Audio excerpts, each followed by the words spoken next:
Hello, good afternoon, everyone at Inspire Fitness Academy. And here we are for today's Inspire Wellbeing Chat. And I'm one of your hosts, Susan Gardner, health coach. And we have the fantastic Carl Andrews here and the wonderful Sarah Marsden-Shreve. Oh. So today, whenever this is going out, we are going to be discussing pain. And we were just having a conflab before we came on to discuss this as to, well, where do we start with it? Because it's such a massive subject. It's a huge topic. And yeah, so consequently, I think the best place is that I share with you the definition. And there's actually quite a lot of definitions. So this one, I think, encapsulates it really well. So we have pain is a physiological response transmitted through the nervous system that notifies your body that something is wrong. So it can be acute pain, which means it's a short, sharp indicator that something is wrong, or it can be a chronic pain, which means that it's been going on for some time. So it's a gate control theory. So there's a lot of technical terms which we don't have to get too bogged down with. But pain is a complex phenomenon that includes both physiological and psychological input. So emotional factors such as anxiety, stress, can increase pain perception, especially in children. So there we go. This is something which is a massive problem and issue and challenge for a lot of people here in this country and around the world at large. And we, as the definition suggests, it is something that seemingly we can feel it physically in our body, and especially over a long period of time, it can be really draining of our energy, of our vital energy, of life as a whole. So what I'd like to do is invite you guys to give me your first thoughts on this subject. What would you like to explore tonight? Well, for me, I think it's one of those things that is quite essential. I know we don't like it, and it's not something that we're meant to enjoy. Well, some people do, but it's more to do with your body letting you know that there's something wrong. And having different kinds of pain in different areas of your body. With the Louise Hay stuff, which is more of a holistic alternative approach to understanding pain, it's to do with pain being a symptom of something much deeper, whether it's emotional or anything like that. So, and that's just one perspective. Obviously, there's the medical perspective in which your body's trying to tell you either slow down, go and get help, or something, in that sort of manner. So it's something that really interests me. I have felt pain. I'm a human being. I've felt emotional pain and physical pain. And it's on different degrees. And I guess as human beings and being unique, we all feel pain very differently. We have trouble describing it verbally.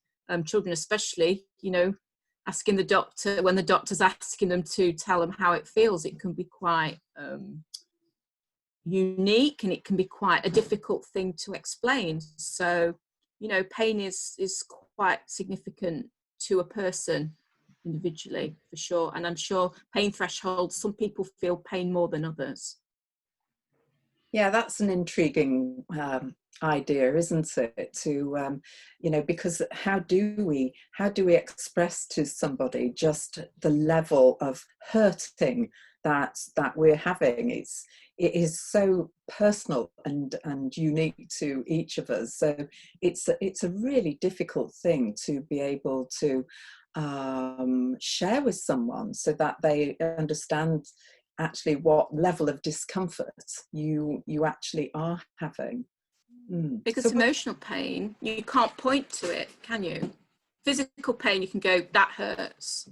The emotional pain is sometimes something that's not, you can't point to it. It might be in a general area, but it's not something that's as tangible, which is why sometimes it's quite difficult to get to the bottom of, I think.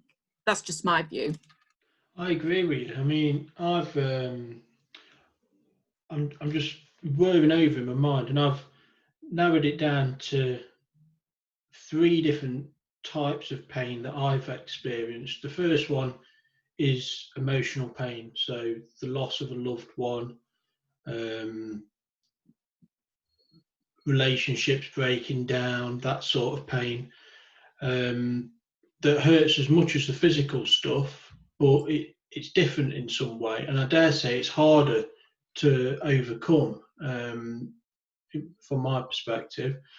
The physical stuff as well. So I've had a bone disease, and I've had to live with physical pain for large chunks of my life, where I've been on strong medication to deal with pain.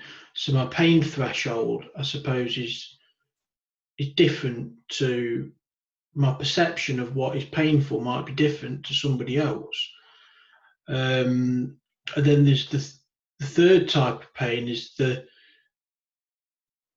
body's response to a particular stimulus to almost act as a warning sign for your body to say, hey, you know what, that's not good for you. It's your body's natural way of telling you to remove yourself from that situation. And then there's times where I've put myself through pain for betterment of myself. So I've got a lot of tattoos, and tattoos hurt. There's no way around it. But I put myself through that as part of the process. And physical pain comes and goes. It could be putting yourself through a hard training workout, or a hard cycling ride, or a hard run, or a hard swim, or something like that. And you think, oh God, that hurts. But you push on. And sometimes it's good for you to do that. And it's knowing your limits and knowing when it's time to stop doing that and withdraw. Because I'm sure the original design intent of pain as a human response was to stop us from putting ourselves at danger and to alert us to dangerous situations. That's a brilliant overview of pain. You've just gone through so many different categories there that are awesome, and I didn't even think about, like temperature, and sharp pointy objects, and that and poisons, and there's all sorts of things, isn't there? Sensory almost. So yeah, that's I'm gonna put it better myself, Carl. Brilliant. Really brilliant, Carl. And yes, it's interesting, isn't it, that that there is enjoyable pain, discomfort. Tell us a little more about that experience for you then, having the tattoos. So I'm scared of needles. If I go for a blood test, which I have regular blood tests for medical reasons, if I go for a regular blood test, I squirm at the sensation of having an injection. Yeah, a tattoo. So both arms, I've got my tattoo on my elbows as well, and the pain hurts. It really hurts, but it's a dull dull but sharp, hot sensation that comes and goes. And when you on long sittings, so some of my sittings, I've got a 5-hour sitting booked in 2 weeks, and I'll sit there for the entire day. But if I jump in the bath or jump in the shower after my wife's been in the shower, I'll quickly jump out again because it's too hot for me and it hurts. So it's different perceptions in different situations on what's painful. Is a tattoo needle, how does that look? Sorry, because I do want a tattoo, so I'm really interested with regards to the needle. There's different types of needles. So they're in a gun that has an oscillating rod that goes up and down through the tattoo gun, and the needle pops out at the bottom. And some of them you have a single needle, and that'll be a thick needle for doing a big thick outline like there. And then you'll have an array of needles where you have up to 14 needles all going in at the same time in an array. So my question to you then, Carl, is why is one needle okay and several together? Why is one needle daunting but several together are okay? I don't know. Because it's spread out over a larger surface area, isn't it? Yeah, but they're still needles. Is that what you actually feel, or is it the thought running up to having it done? I think it's more the thought, and it might be tied to anxieties of, particularly when I was a child, I had about 15 operations since I was a kid. And I remember them almost having to hold me down to give me a needle. I hated the feeling of it. And it's an association. I suppose it's that association that's built into me. Yeah, tattooing, nobody has to pin me down to do it. It's something I do off my own back, and I don't feel queasy. But the ladies at the surgery laugh when I go in for my regular blood test, because I show them my arm and I tell them I don't like needles, and they know I don't like needles, and I'm covered on both arms in tattoos. Well, it's a different kind of pain, I guess, and you've got a different association to that pain. One's happy, one's not so. So that's another way of showing how pain can be individual, and it can have associations to it, because it's a reaction to a stimulus, but how we process it can be very different. Like we've said, earlier on the different categories. So. Yeah, because you're actually getting a masterpiece out of the discomfort. I like to think it's a masterpiece. Yeah, it's like having your face threaded, or having your hairs epilated, or being waxed, or there's some things that we're quite willing to go through. Childbirth is another one that we seem to be quite okay to go through. So I think we weigh up the pros and cons when we're planning ahead with things like that and think, is it worth it? Yes, that's okay then. And I think sometimes when it's something sudden, or or not in a nice environment, that we then think, oh no, this is not a good pain. So there is definitely good pain, manageable pain, and bad pain, and it does affect your mood, doesn't it? It can make you quite grumpy if you're in pain. It does. I don't know if any of you have ever experienced long-term acute pain. So I had a new hip 6 years ago, I think it was. And the reason I had a new hip was because I was in a lot of pain. And every day I was taking morphine to get through that pain barrier and get myself in. Climbing in and out of the car was extremely painful, and you kind of deal with that, but it doesn't half make you depressed. It grinds you down and has a real effect on your mind. and it's hard for anybody to, like when you sat on the sofa with your legs up watching TV and your whole body's in agony.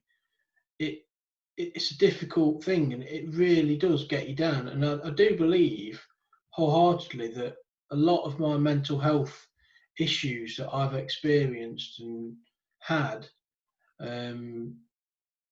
are some way linked to the physical pain that I've endured and emotional pain as well. I mean, without dragging up the past, I've had a marriage fail. My first marriage failed, and that's a very hurtful process for somebody to go through. It's you're grieving for the loss of something that is very valuable to you, and then there's children involved as well. It's a horrible experience for anybody to go through, and it's the same if somebody dies. I've lost friends, lost one of my best mates, and I'm never going to get to go for a pint and watch Champions League football. We used to watch Champions League football. That was something we always did.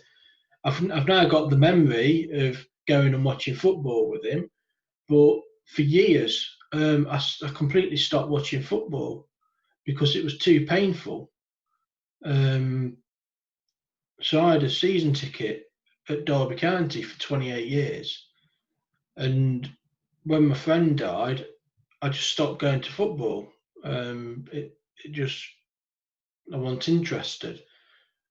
Now I'm back interested in it, but that was part of that grieving process, was not doing something that reminded you of something that was painful, which now it's something that I'm quite happy to have experienced.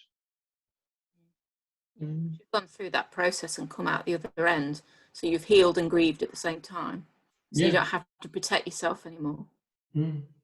I didn't know that at the time, and I've probably only just realised it while I'm talking to you guys.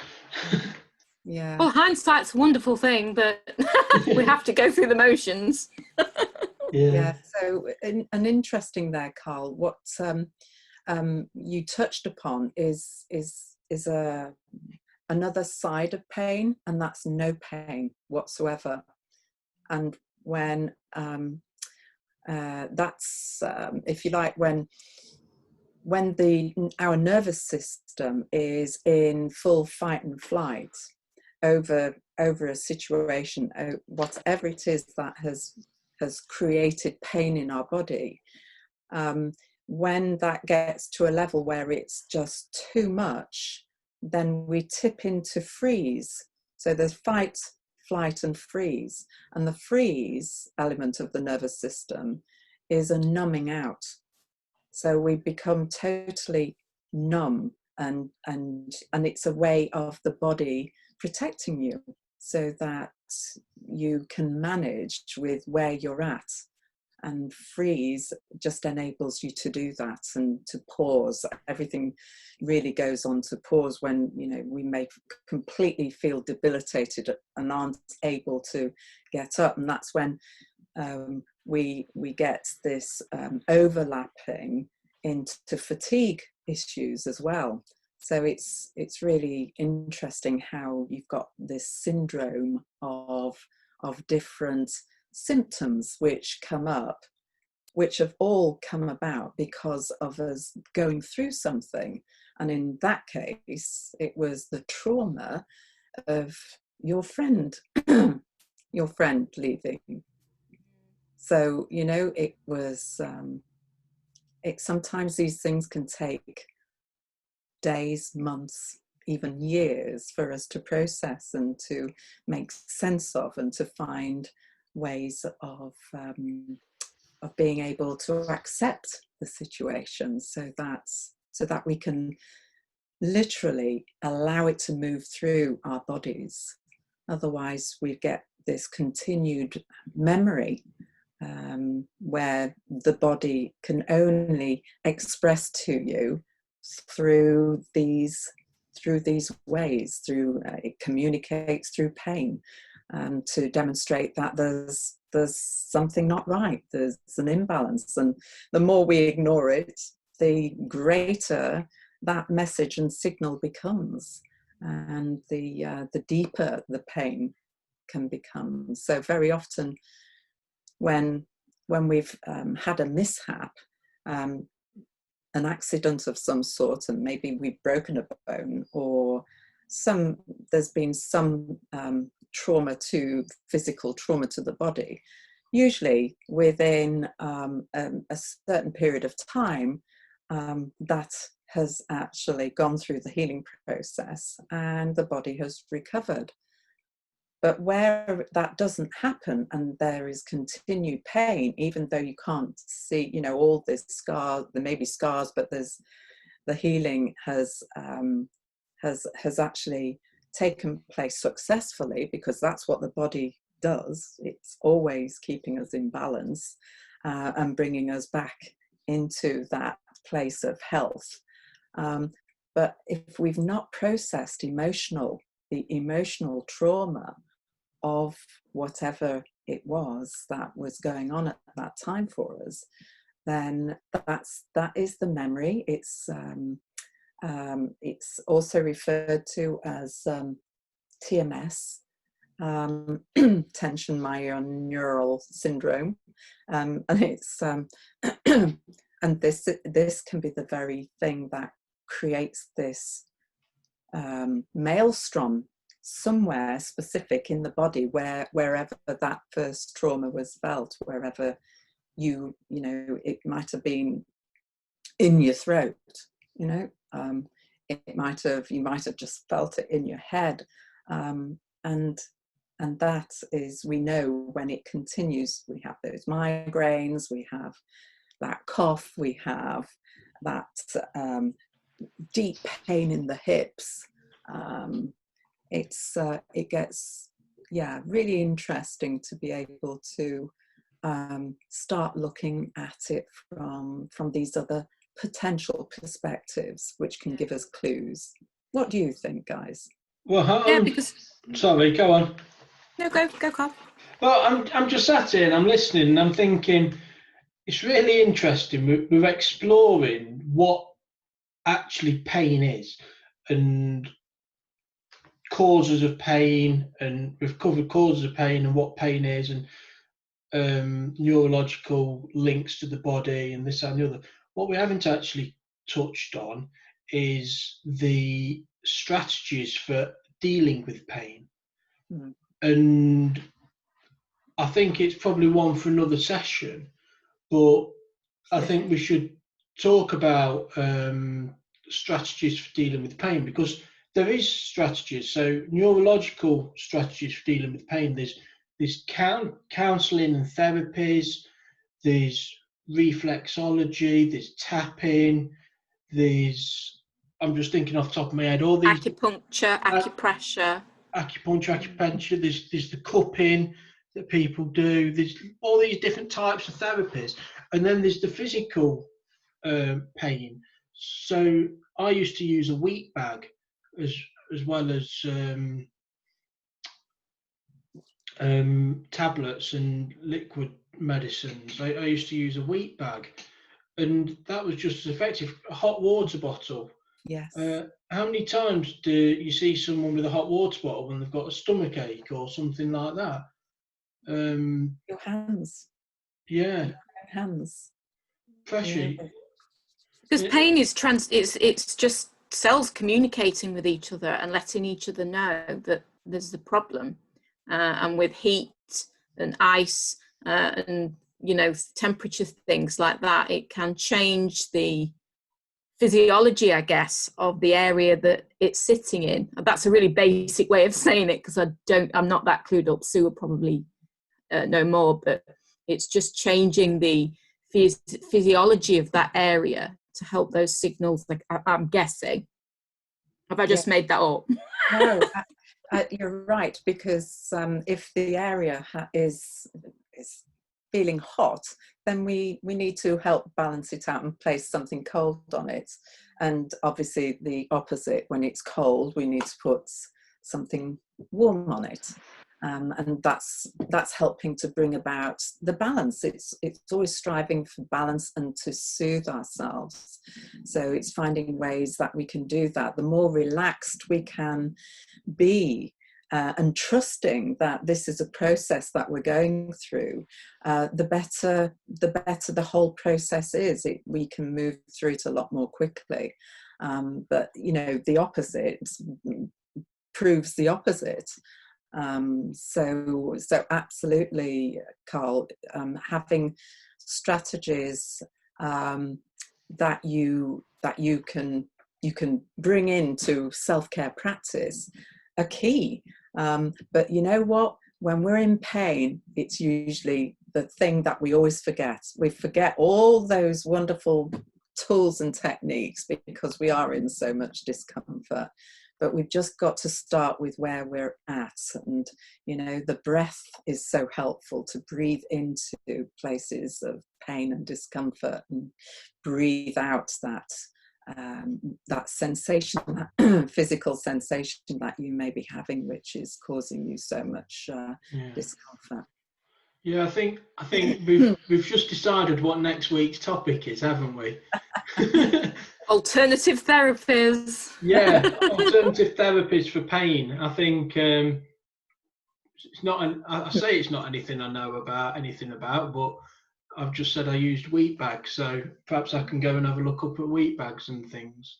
But it's something else to look at rather than just the medicine and that equally is important, but there are other things that can assist that might be less invasive. So it's certainly a topic worth covering. Yeah, next week then. That's great. Brilliant. Well, thank you everybody, in particular Susan, for hosting this week. So thank you ever so much. Bye. Bye.